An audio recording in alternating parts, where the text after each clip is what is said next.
I'm going to share with you the 10 keys to unlock what I call your Kwik brain. Right? These are the 10 things scientifically proven to help you be faster, smarter, and better, to optimize your brain health and your fitness. And now, every single thing I'm going to say, nobody's going to debate.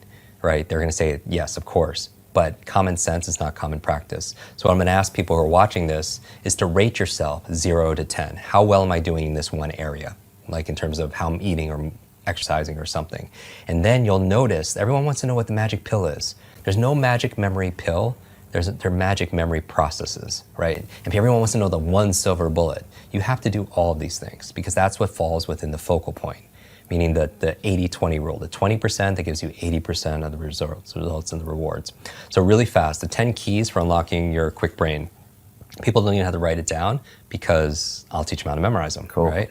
So, and we can do it together. Number one is good brain food because you are what you eat.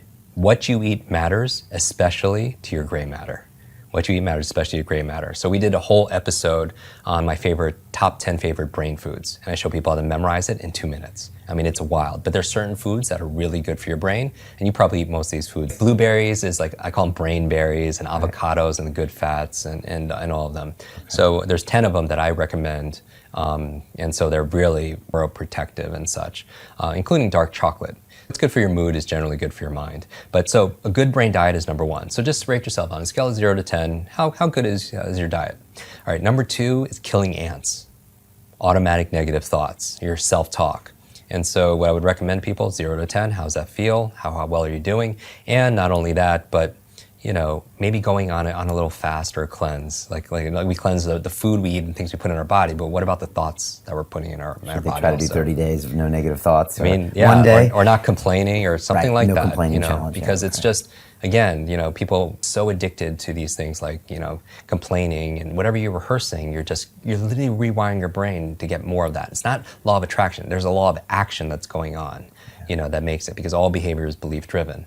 And so you're wiring your brains to be really rehearsing those things. That's why they say a fearful person dies 1,000 times, like a coward dies 1,000 times in their mind, and a brave person dies just once. Because every time you're rehearsing, oh, I'm scared of public speaking, you do it over and over again, not only do you get the fear of it every single time, because your imagination, your mind doesn't know the difference between something you vividly imagine and something that's real. Literally, if you were to put on a brain sensing device, the same parts of your brain that would light up if a dog walked in, you see what parts of your brain lights up, and if you imagine that dog walking in, the same exact parts of your brain will light up. So the mind doesn't know the difference. It's the most powerful tool you have is your imagination. I mean, it's crazy. Like when I was saying that, Don Miguel Ruiz, who wrote the 4 Agreements, was there. I called him on stage. I was like, what's your superpower?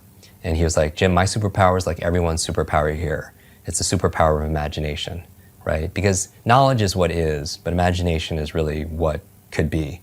And there's this crazy study called the counterclockwise study by Ellen Langer out of Harvard. And this is valuable for people. In 1979, she was in a nursing home, and she was like, this is really depressing. Why? This is the worst environment to spend the remaining years. So she took 8 of them out and put them into a monastery. But what was different is she made it so it was in 1979 in there. She decorated it like it was 1959. So the Time magazine cover was from 1959, black and white television show, whatever's there. She took out all the mirrors so people couldn't see themselves. And these 8 men walked in with canes, and they did testing with them. And they tested their focus, their senses, their memory, their physical strength, took pictures of them and all that. And then they took a control group who said, reminisce like it was 20 years ago. And that was the difference. 1 week later, just 1 week later, they come back. The guys come out, and these guys didn't even look like the same guys. Many of them didn't even walk out with their canes. But they tested them empirically. Their sense of sight was better. Their sense of hearing was better. They had stronger muscular strength, right? And they took a picture of them before and after just 7 days. And they took a focus group, people that don't know anything about the study, and they showed them the 2 photos side by side. And they said, which one is the younger one, right? And 100% of the focus group chose the latter one after just 7 days. So when I'm saying the power of imagination, we don't know the effect that our thoughts have, in terms of things and such, and it's pretty amazing. But going back to the power of killing ants, our thoughts are things, and it's activating our imagination. So, don't do it to rehearse your fears and the things that are negative, right? Only have thoughts of things that you want to really happen. Okay. So the third thing, exercise. Okay. People, really, we know. Number 4, brain nutrients.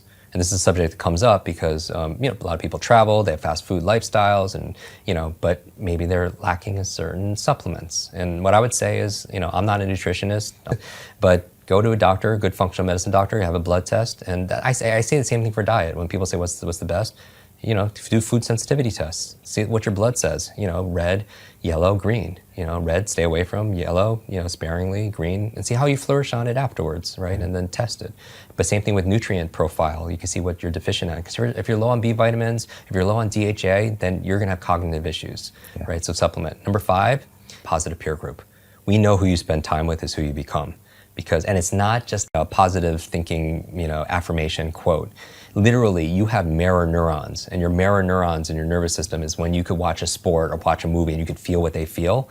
It's what or you have empathy for other people. We're always imitating people, right? And so who you spend time with is who you become, because you're imitating their habits, their behaviors, their thought patterns, and everything. So that's why they say you're the average of the 5 people you spend the most time with, right? If you're around 9 broke people, you're going to be the 10th, right? Like, you hear these things all the time, but it's not just your biological networks or your neurological networks. Analyze your social networks, right? Because whether or not you smoke has less to do with your neurological networks and more to do whether or not your friend's friend smoke.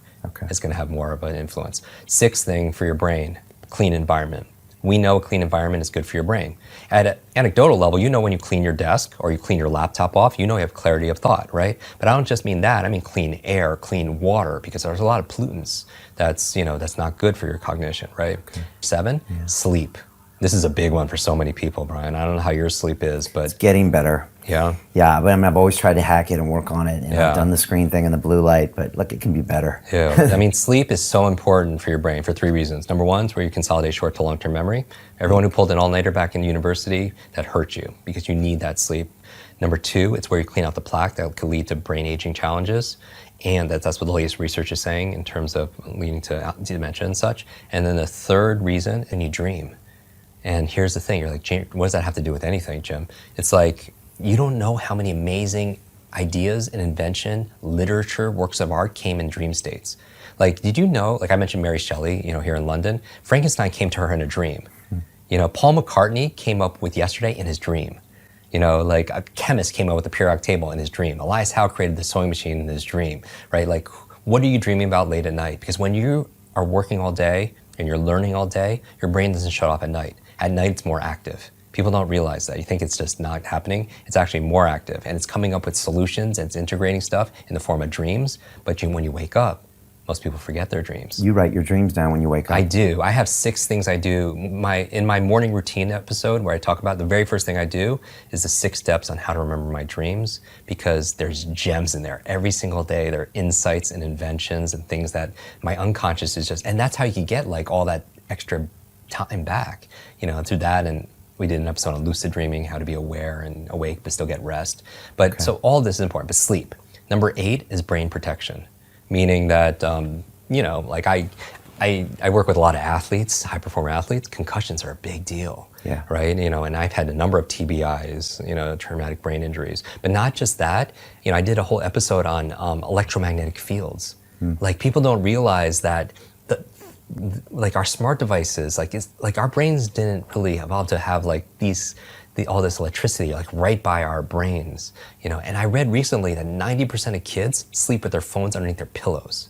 I mean, who knows the effect that's having? So better avoid it. Protect your brain. Wear a helmet. And then finally, 9 and 10. 9th key to keeping your brain alive is new learnings. Right? The neurogenesis and neuroplasticity means neurogenesis, you could create new brain cells the day you die. Science never thought that. Neuroplasticity is saying you could create new connections, meaning that Einstein's brain wasn't bigger than any of ours. In fact, it was smaller, but parts of his brain were very highly connected because he would do these theta state brain thought experiments, and every single time you have a new thought, you may create new connections, right? And so the way to improve neurogenesis, neuroplasticity, 2 things. Novelty and nutrition. Just like when you're an athlete, just like training your body, you give it novelty or stimulus, and then you feed it with nutrition, right? And so that's how you build your mental muscles too. Finally, number 10, stress management. Stress management, meaning people don't realize it because it's invisible, but it's like you don't realize how much stress you're under until you're on vacation, Are you getting a massage? You don't realize because it's all there all the time. It's like the fish that they don't see the water because it's there all the time. So what are we doing to cope? To, meditation, relaxation, massage, yoga, whatever it is that gets us stressed.